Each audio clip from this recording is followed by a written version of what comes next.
Welcome once again here on the Regional Radio Sports Network. And we're so thankful that you've tuned in throughout the entire course of Holy Cross College Soccer Men's and Women's Media Day right here in McKenna Arena. But again, if you want to see both these teams, you got to check them out over at Saints Field. And it's a beautiful new facility. New lights, new scoreboard, fence around. You're going to want to check it out. And again, if you can't, you can always check it out on rrsn.com. Once again, my name is Tanner Camp, and we have got the absolute blessing to have another local native from around this area. She graduated from Elkhart. She is a junior and going to be a big part of this team, and that is Erika Perez right here to my immediately left. Well, Erika, obviously, big season last year, made it to the conference semifinals, fell short against St. Ambrose in Iowa. But I tell you what you guys have done is given yourself a real nice standard now for what it takes to be a successful soccer team, both in the CCAC and, quite frankly, in the NAI. What were some of the biggest takeaways that you took from last year's season? Yeah, so coming into the season, I think the biggest takeaway was just the roles that we all played as a team. I think last year, a lot of the girls, we lost some big shoes, so this year we're coming in, filling in those shoes, and just kind of expecting to have that same standard from last year. Having Duma also come in, Coach Duma having his first year and actually having an amazing year, has set the bar pretty high. He's already given standards to the girls as well as our new incomers, old returning players, captains, everybody. We're all kind of on the same page of, we got to get goals in the net to stay in the conference this year. We got to play defensively like we did last year. One of the biggest reasons we ended up in the position we did was because of our defensive work. So we have been tuning in more on our attacking principles now. So one big thing we're focused on this year is just getting those goals in the back of the net to take us further in the championship.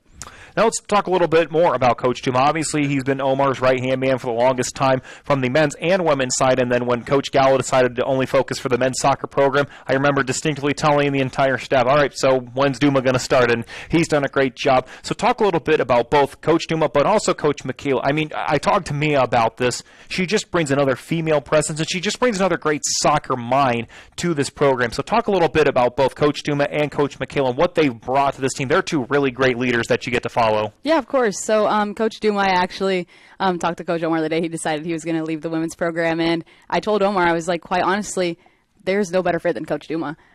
We all took him into account to be the coach, and we kind of had this period where we were in a window of, is he going to be our head coach? Is he not going to be our head coach? And I think all the girls knew in the back of our minds, even though he was the assistant at the time, that was who was going to end up being in charge of the team. And we couldn't have it any other way, honestly. He brings a completely different face and completely different attitude to the women's program. As we all know, Coach Omar is a big presence, and Coach Duma is kind of the calmer one out of the two. So his presence on the field is very much just known by sitting and watching us play. So it is very nice to have that different coaching standpoint. But Coach Michaela, she's been awesome as well. She brings that female presence, like you said, and makes us more comfortable to open up about certain things we wouldn't be able to with the men's coach. And it honestly is just amazing that she's also so young and bringing so much knowledge. A lot of the girls do respect her, and I think that's one thing that they feared with bringing on such a young coach.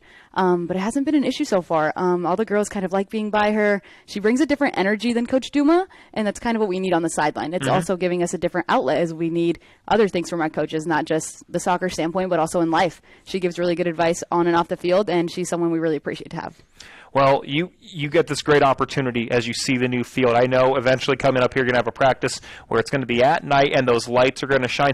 Talk a little bit about what it means when you're meeting. I mean, you've seen with Dr. Bob Pastor, Dr. Marco Clark. I mean, these two and a lot of other folks that have come into this formula are the reason why there are now lights out there, why there's a new scoreboard with the sound system, why there's a new fence around. And it sounds like there's still more to come. So talk a little bit, Erika, about what it means to have that field when you get to see that. That is going to be your now new home stadium. Just talk a little bit about what it means to be part of such a great campus and community that's put so much effort into embracing the athletes part and student athlete. Yeah, of course. No, it's very exciting. I have so much respect, and I really do appreciate how much President Clark does take into consideration the student athletes.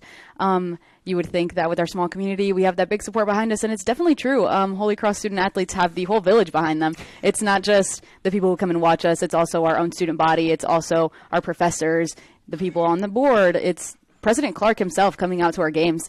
And it's honestly been quite amazing to have their support just throughout everything. It's a really big step for us to have those lights and even have that fencing go around, just because everyone kind of knew Holy Cross as a smaller school, but having these big steps going forward, especially even with the dorms being built now, Dr. Clark is really pushing the initiative of getting Holy Cross on the map. Well, we take a look at this schedule here, and one thing that I've always respected, and I love coaches that do this, is they make sure that your non-conference is just as challenging as your conference. And as you know, the CCAC, especially that top half, I mean, you got to be ready day in and day out. But then you look right out of the gate. You had a chance to scrimmage Ball State. You'll get the chance to scrimmage Ancilla. And then right out of the gates, you got Marion and Northwestern Ohio, including that great opportunity to test those new lights on that Thursday night. But then right away, you look Bethel, another up-and-coming team that's been great. And right out of the gate, you got Judson, St. Ambrose, Olivet Nazarene. I mean, right there alone. And even St. Francis, right there, you're looking at some of the top teams in this conference. Is there any one particular match where you look at that, you got your red Sharpie, your black Sharpie, and you're circling it right now, and you're like, this is the team that I especially am looking forward to and hopefully going to be this upcoming year? Yeah, so I think with everyone knowing how our tournament went last season and even the year before that, this is a team that we've honestly had to put some fighting against, and it's right there, and I think all the girls are on the same page. We have it highlighted, written, everything in our calendars. That St. Ambrose game. There is nothing more that we want to go ahead and take this team out. They've been a trouble for us, not only in tournament play, but also just in the conference in general. Made their presence known as soon as they came in. They're a newer team in the conference, but I mean, obviously dominating. So we very much do want to take the fight to them and hopefully get that win over them. Like you said before, those non-conference games are going to get us set up for that. So just hoping that we can go ahead and get a good game with them this year. Let's talk a little bit more about the CCAC in general. What you want to do if you get that great blessing to go to the national tournament, you want to make sure you're battle tested, and obviously, especially that top half. St. Ambrose, you got all the Nazarene and St. Francis. Then St. Xavier, you guys took to penalty kicks, and Trinity Christian, who had a bit of a down year by their standards.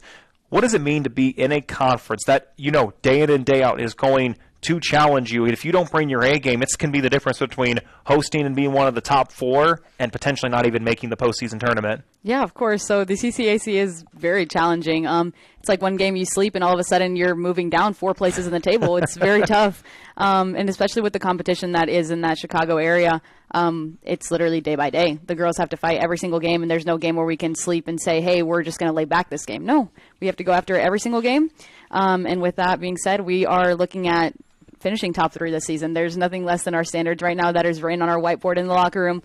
Finish top 3, make tournament, make national tournament. We want to take Holy Cross onto the map, and like Coach Gallo has said to us multiple times, NAIA teams are ones to compete with. We need to put ourselves on the map, and we start with that by getting out of the CCA tournament. So, well, then you take a look at this roster, 20 players and a lot of, young players. When you were in that position, and, I mean, you were thrown into the Wolves, obviously some injury stuff, but more importantly, you were thrown in. I mean, that takes a lot of trust for Coach Duma and Coach Gallo to put you in that position, and a lot of these players know exactly what that takes. So when you take a look at this roster here, who do you feel, also including you, I'm going to go ahead and throw that in also, who do you feel needs to step up in a really big way this year in order for the Saints to continue that success? Yeah, of course. So I think out of the gate, everyone knows our captain and center back, Abigail Fouts, has always been strong in the back line. So as long as she has that complete season like she usually does, she keeps fighting in that back line for us, will be good defensively. But in our attack, I think as well, Miriam Interiaga, as long as she's putting goals in the net, I mean, we're going to have a good year. And then we have good freshmen coming in, honestly. We've been surprised by how their play was, even at Ball State. So we're excited to see them. We have Quinn,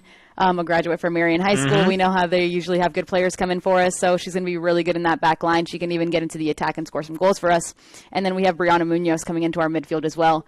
She's kind of putting that set piece that we were missing in the midfield. It gives us a little more creativity and someone to work around. So it's just really exciting. And then coming off injury, myself and Mia, we are both very eager to get back in, but we do know that Mia Garitoni does show out when she comes on the field. If it's as a sub, if it's as a starter, she comes in, brings energy, and we are all good. Yeah. Let's talk a little bit. I mean, you got the captain's armband on you. Yeah. It's a big deal because when you think about it, it's not just from the soccer side, and that obviously is a huge part. It's just from a representation side. And obviously, you represent this Michigan area very much like Mia being obviously from the Mishawaka area and graduating from Marion. What does that mean to you that you've got a coach in Duma and Michaela that they trust you? I mean, to wear that captain's armband and know you're representing the team in more than just the soccer side, but in general, you're representing Holy Cross College. Yeah, of course. So like you said, coming in freshman year, I was kind of just thrown into the wolves, kind of. Even Coach Gallo, the second I stepped onto campus, he told me that I was going to be more than just a player here. And that is something that I have grown and seen in the community. Just having the support of my peers, my professors, and like I said, Dr. Clark has been a big part as well. it's really important to me to not just represent the women's soccer team on the field, but also off the field. I tell the girls that we represent Holy Cross wherever we go, whether you have the jersey on, a warm-up on, or anything. We're representing this community, and we want to be represented well. It's been very tough for me coming back from the injury in this season, just kind of having an expectation for myself, but hoping that it brings the best out of whatever we have going on this season. Then, Erika, to give you a wrap-up here, and it's going to be an open-ended question. The Holy Cross College Saints women's soccer team is going to be successful because of this. What's the reason why? We're family. Plain and simple. We're a family. Yeah, we're here to work for each other. That's what it's going to be. I love it. Absolutely love it. Well, Erika, as someone, we've got a lot of people from this area. It has been a blessing to watch you grow. We are looking forward to watching you dominate on the soccer field.